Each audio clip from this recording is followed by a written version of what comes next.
Let's be real. Starting, running, and scaling a coaching business can feel exhausting. I mean, you've got the marketing, the hustling, the selling, all that stuff you didn't realize you would need to master when you decided to start a coaching business. For anything like me, you started your coaching business to change the world, to improve the lives of others while improving your own. Well, the truth is, running a business doesn't have to be as hard as many of us have made it out to seem. And you don't even have to do all that hustling stuff if you don't want to. You really can get into flow, into your zone of genius, and get back to the work you were sent here to do. But you have to ask for help. You have to be willing to work in new ways. You have to be willing to open up your mind to mentors who might be doing it differently than you've ever considered. And you have to be willing to actually implement new ways of thinking and running your business. If you're up for that, stay tuned. I'm Hanna Hermanson, your certified coach, international speaker, author, and yes, the founder of Dream Life is Real Life and the host of this show. And I've been able to help hundreds of coaches build, scale, and enjoy their online businesses. Essentially, make their dream life their real life. And if you'd like help improving your business life and get your coaching business to the next level, we might be able to help you. Head on over to dreamlifeisreallife.com/show to get all the resources and episodes that we talk about in this community. You can join our Facebook community, you can find me on Instagram, but more importantly, if you're really ready to integrate what you learn here today and on other episodes, then you'll be able to set up a complimentary 10-minute chat with my team. Again, at dreamlifeisreallife.com/show, no strings attached. We love getting to know you and seeing what are the right next moves for you. But now let's get on to the show. In this podcast, you'll find the real people, concrete tactics, and weekly motivation and inspiration to make your dream life and business real. I started this podcast to bring you the role models that I never had. We talk to successful entrepreneurs, freedom seekers, business owners, and people living life on their own terms. To be a true leader, to create the legacy you desire, and to live in alignment, you need a tribe lifting you up. And I've made it my mission to be your tribe, to bring them to your ears at least, because after all, we are all in this together. Now, let's cue the music.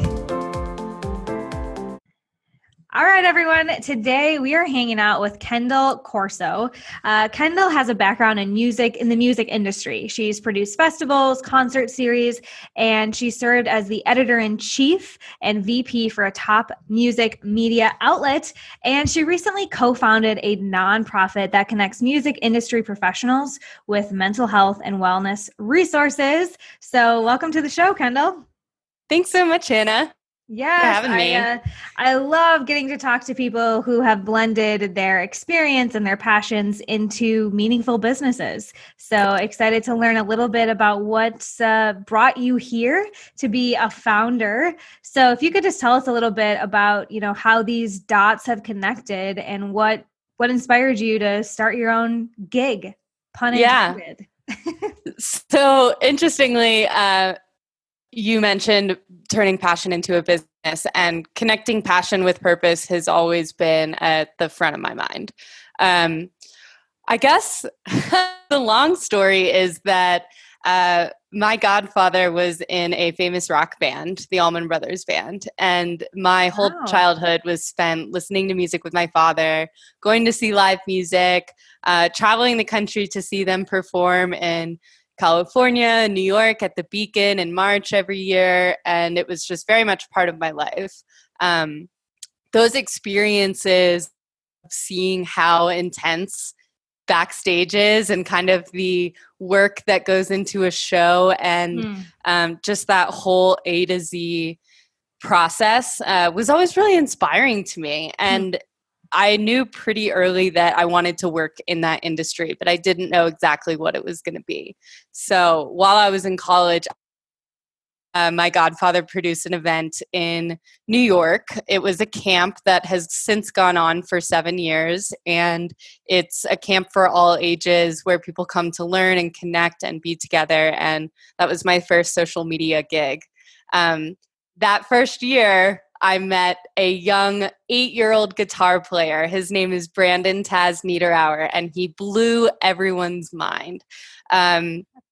I actually went on to become his social media manager, and I am now still working on his management team. So when I graduated college, Taz, we call him, got a gig performing in Broadway as the lead guitarist in the School of Rock, the musical performance.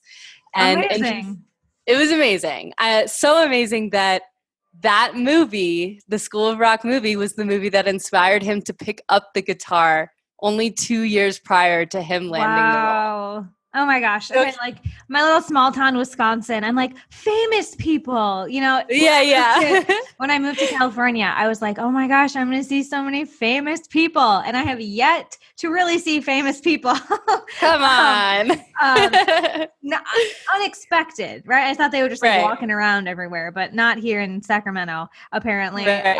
But I love this. I think it's so relatable to be that young person seeing things happening or having that connection or like being behind the scenes or doing, take your daughter to work day.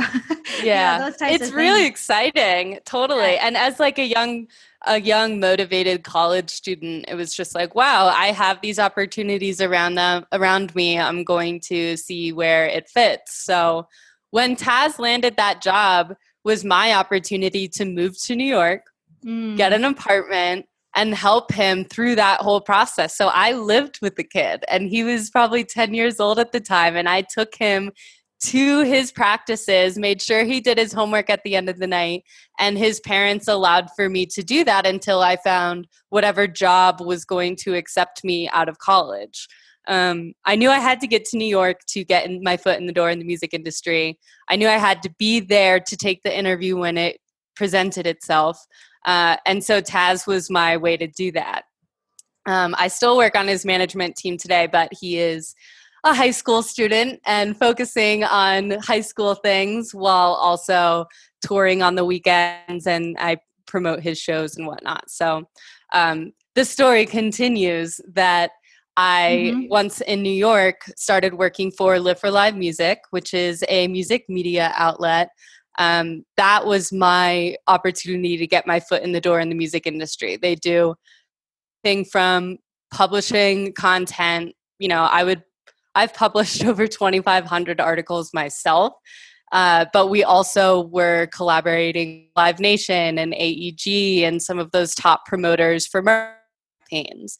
We were producing music festivals in New Orleans, in Florida, in Brooklyn, and eventually in Denver. So it was my way of getting to wear all of the hats and seeing exactly what it is that I liked. That willingness to just like jump in, like dive into the deep end, I think is what is a secret of folks who do that like overnight success thing, or how are you so young, like doing all these things, founding these nonprofits.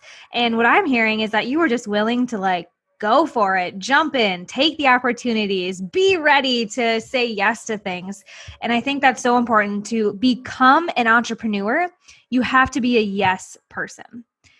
I think, though, to stay an entrepreneur, you have to become a no person. And I'm curious if you found that at all, because there's so many opportunities still coming at you all the time. So how have you been able to really double down, maybe have some singularity of focus and, get a nonprofit off of the ground now? Sure. So it's really, okay. So in the college framework of thinking, you have to say yes. You have to walk through new doors, or you're not going to find that next piece of the puzzle that will, introduce you to the person or influence you to have that thought or whatever it is that's going to bring you to the next point in your life. I was never one of those people that knew exactly what I want to do. I still am constantly evolving. And so that's why saying yes, taking new opportunities is really important. However, saying no is just as important. You cannot overcommit yourself, or you will find yourself underperforming, letting people down, maybe not letting other people down, but letting yourself down, not incorporating time and space for, wellness, routine, taking care of yourself, self-care, all of the things that make you really good at whatever it is that you're trying to do, you have to work at. And so I've definitely found myself in positions in the past where I've been at capacity, too many projects, and have to say no to some things. Yeah. And the reactions that I get when I do say no are really positive. People want to know that if you're saying yes to something, it's because you can commit to it. Yeah. People don't want you to say yes just because you have to. I actually said no this morning. I was asked to fill in for a panel for I didn't feel comfortable discussing. And while I wanted to help the person and fill in that spot, it's a close friend. They're very stressed out that this person wasn't able to make the event.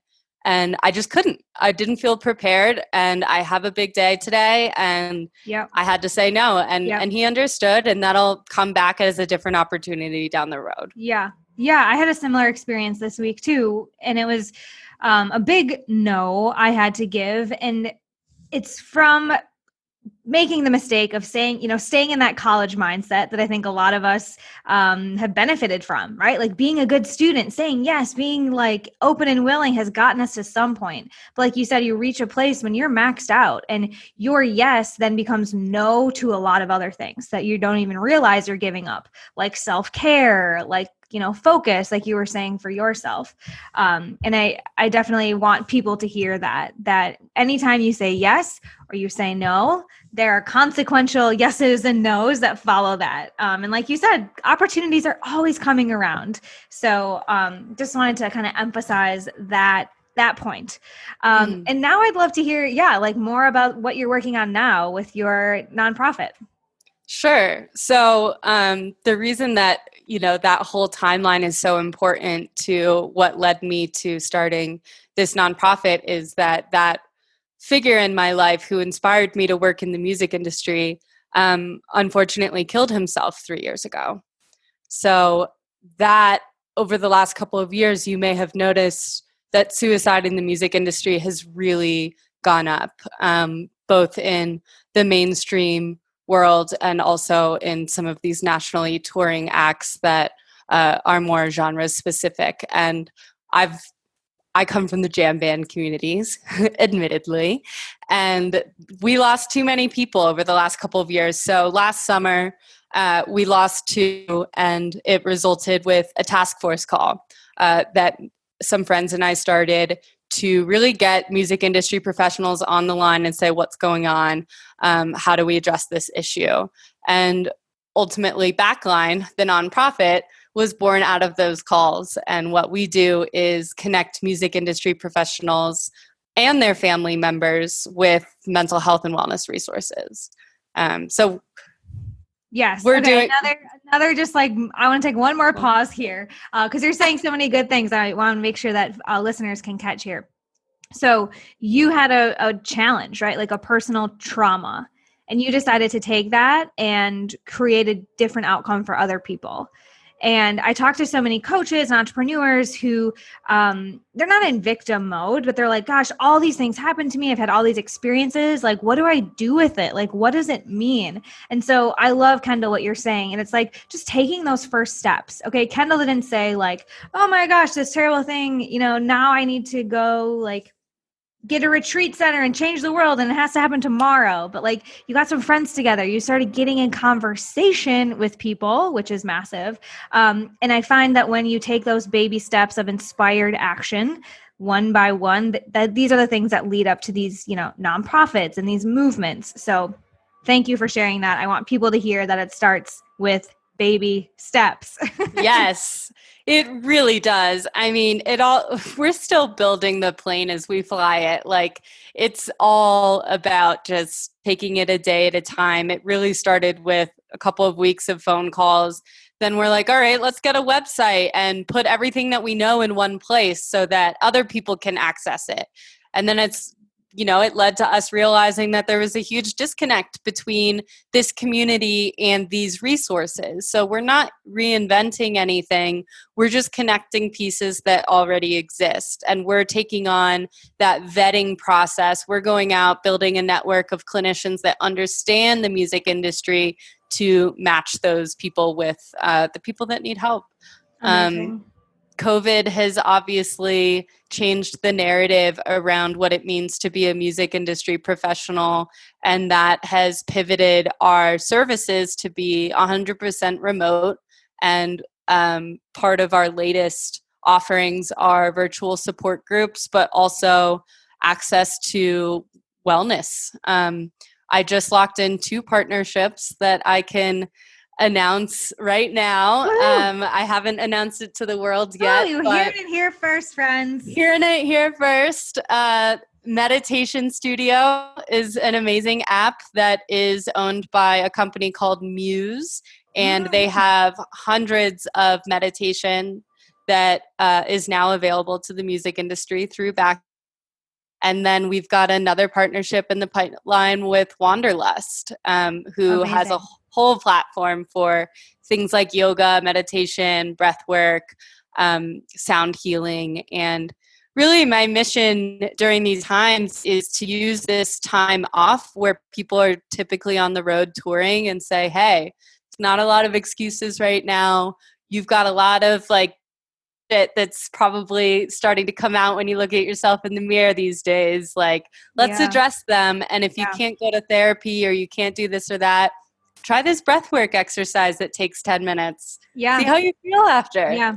Speaking of breathwork, listeners, you can go back to episode 57 and hear Sage tell us about breathwork.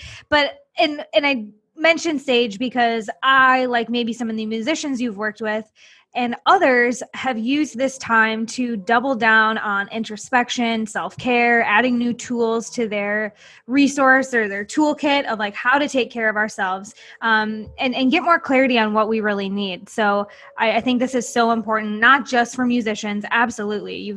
You've hit a important niche. But I think all of us too can take some of these sentiments that mental health is a real thing now more than ever. And you also have time and even more tools than you ever had to grapple with some of these frustrations you might be facing. Yeah, totally. I really believe that mental health and wellness go hand in hand. And if you weren't previously diagnosed with any mental health challenges, you're definitely experiencing some now, and that's totally natural and it's totally okay. And it's something that you should be honoring right now, and also talking about with your coworkers and whoever it is that you're engaging with, because people need to feel accepted right now. They need to feel heard, and now is the time to be vulnerable and talk about those things, because it's a form of encouragement to others to reach out for help when they need it. Yes, I love that. And I'm curious for you, Kendall, as a leader and as a business owner, how are you navigating some of this, the daily stresses? You mentioned today you got a full day, you were kind of going back to back on calls. So for other leaders, what sort of recommendations do you have for maintaining sanity and thriving business? For me, it really all comes back to what my daily routines are. I try to do my exercise in the morning outside if possible. Getting outside and getting that vitamin D can be such a day changer. And I think it's important for everyone today. So for me, who doesn't have a lot of time, I try to match that with my exercise. So during the pandemic, Peloton provided 3 months of free subscription. They have an amazing database of exercise classes, and I do 30 minutes of yoga every day outside in the sunshine, and it's just how I begin. I try to meditate every day as well, through a couple of different ways. I've got Headspace. I also use 10% Happier. And I recently started a Kundalini practice. I started with a 40-day challenge. And I think the point that I'm trying to make is that I'm just trying new things.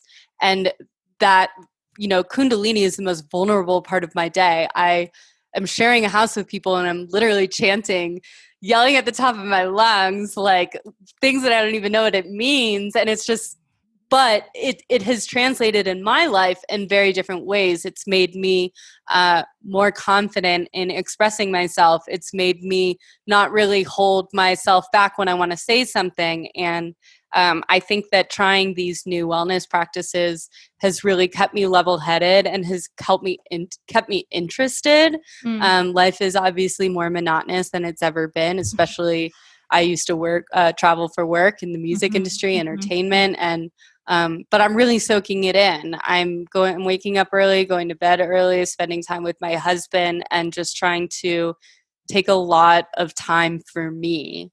And I really hope that everyone kind of takes this into life as it progresses, however it might be. Snaps to that, lady. I'm like on the same exact page with, I haven't quite gotten to Kundalini yet, but breath work and new meditations and the yoga, I'm totally with you. Also, early bedtime. I'm on that too. Oh, yeah. And cooking. Cooking has also been instrumental in just using time for fun. For me, it's really difficult to disconnect from work as someone who's overseeing so many projects. I'm always connected to my devices, and I'm in Mountain Time and have people that are in Eastern Time. So I just feel like I'm clocking in on Eastern Time and clocking out in Mountain Time, and it's a lot of hours in front of my computer. But if I commit to cooking dinner, I know that that's probably going to be 2 hours of prep work, cooking, cleaning, and then I have payoff of whatever it is that Yeah, absolutely. I love it. So good. When I come out, maybe we'll have to do that because I'm all about those kind of evenings too. But I want to switch gears a little bit now because a lot of people listening are like health and wellness professionals like yourself, health coaches, personal trainers, massage therapists, people who are looking to reach people with the word of wellness. Okay. And so I'm curious, what are some of the things that you're seeing working, in your organization to bring people in to the offerings you have? So there's obviously a fine line between coming off too woo-woo, as we discussed earlier, but I think that, trying to start by education, people want to know the scientific benefits of some of these things. It's going to help back up that decision of spending time in that direction, spending money in that direction, whatever it may be. It's a commitment, and people don't really want to commit to things right now. So back it up with the facts, tell them why they need to do it. That's step one. I think that influencer marketing is important right now as well. Personally, I tap into my music industry contacts to tell our audience about how yoga or meditation helps them. And that might inspire another production manager who's 50 years old and has never stretched a day in his life, but desperately needs something like that. So trying to find influencers that match the audience you're going after is important. You don't necessarily need like the top yogi telling, a new beginner. Do more yoga. It's just not going to translate well. Trying to make that connection. And I also, we have a story section of our website where people actually write out, people in the music industry write out their experience with mental health and their road to recovery. And a lot of times that includes these routines. It doesn't happen by itself. It's a lot of effing work to feel good, Well, Kendall, I don't think you could have set that up any better for me. I don't think you expected me to ask you that question. But what you just said, you said number one, education. Number two, influencer collaborations, getting your word out there with relevant folks. And then three, those testimonials, those success stories fall exactly into what I tell my clients to do for content. Okay. So good. I'm doing it right. Yes. The number one that, I talk about the 3 C's in my program. And so if you're a coach listening for marketing advice, this is the time to get your notebook out. The first piece is clarity, like being really clear. This is what the science says, like Kendall said. This is why you need this. These are the proven results and the education behind, what I do. Number 2, connection. Like if you are not making connections in your industry every single week, then you're falling behind. Okay. We know right now with like ad spend, just this week, we're a few days out from the 2020 presidential election. Good luck trying to run an ad right now because there's so much money and energy being put behind politicians, and I think will continue to happen. So those collaborations, influencer marketing, getting on podcasts, having conversations, sharing audiences is such a beautiful strategy. And then the last piece, credibility. You gotta show that all the stuff that you're talking about shows up in the real world. You're getting people results. There's testimonials. There's a point A and a point B. You can't just focus on point A problems all the time. You got to say, hey, this is what happens on the other side of working with us or tapping into this resource. So clarity, connection, credibility, write that down. That's your marketing nugget for the day, friends. Yeah. And I can piggyback that off that. I really believe in the power of partnerships and not creating too much work for yourself. So in my position, I don't really have the resources to go out and find the research to support what I'm saying, but I know a lot of organizations have done that work. And so I'm going to call them and I'm going to say, hey, I really love the benefits of breath work. Can we collaborate on a post that will inspire my audience and also refer them back to your business if they want to learn more? Snaps to that. I love it. Yeah. Strategic partnerships are everything in today's day and age of marketing and getting people the resources they need. We don't need to reinvent the wheel. We just need to put the wheels together and we'll all move forward. Oh my gosh. So much good stuff here. Just a couple last questions I have for you. Kind of a hot seat, if you will. I'm just curious if you were to tell someone today, the name of the show is Dream Life is Real Life. Okay. So moving from the real life to the dream vision you have for yourself, achieving the goals that we set for ourselves. What is one thing you would tell someone that they could do today to help them get closer to their ideal life? Start a side hustle. Ooh, I love that. I think that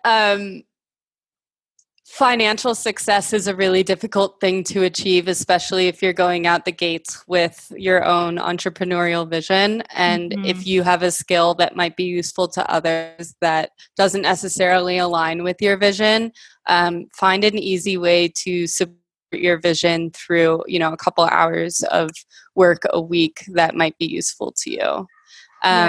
Yes. My side hustle is social media. And that's what helps me continue to work on what I'm passionate about and pay my bills. I feel like not enough They don't always align. No, well, I feel like not enough people talk about that. I always encourage all of my clients to have multiple streams of income. Don't just rely on like one thing to bring you clients like a machine. Okay. Like let's think about other things that you can be strategic partnerships you can be making with money perhaps. Something I do on the side, I coach, but I also do done for you copywriting. And I love copywriting, but I don't feel like that's like my purpose, like why I was planted here is to like write emails like you might feel, but it support, it's a means to an end. It supports some of the other people doing what they want to do. And it's nice to have that supplement, take some of the pressure off of your business, like you said. Yeah. And it also just, the more things you're involved in, the more people you're going to meet. Right. So that back just to that is college mindset. Exactly. But networking, extracurriculars. Yes. networking and staying relevant. Like I've recently been putting more of my time into focusing on LinkedIn and updating people on what I'm working on. And a lot has come from that. The algorithm there is really interesting how, if I post something and you comment on it, Hannah, your people are going to see it. Yes. Yes. And then people who might resonate with my mission are going to reach out to me, and that's happened for me. And it's I don't know of a network that works like that. And it's a gold mine right now for a lot of industries, which is probably a topic for another conversation sometime. But speaking of this, getting connected with you, how can people continue this conversation, learn more about Backline, and get connected with you? Sure. So backline.care is our website. Currently rebuilding our website for a relaunch. Always. Stay tuned. But socials are backline.care. I post a lot of mental health and wellness resources on there, but it really is specifically curated for the music industry audience. But if you're not part of that audience and still want to get connected, we have a lot of fun fundraising initiatives that overlap with our music industry community. So definitely keep an eye out around the holidays for cool holiday lists and auctions and whatnot. We have a lot of fun, and we try to champion the conversation around mental health with some people that you might be interested in hearing from. So backline.care. Amazing. Behind the socials. Yay, backline.care. Thank you so much, Kendall. We look forward to continuing this conversation with you, and definitely appreciate all the good work you're doing in your organizations. So friends, I'll be back next week with another inspiring guest that will help you make your dream life your real life.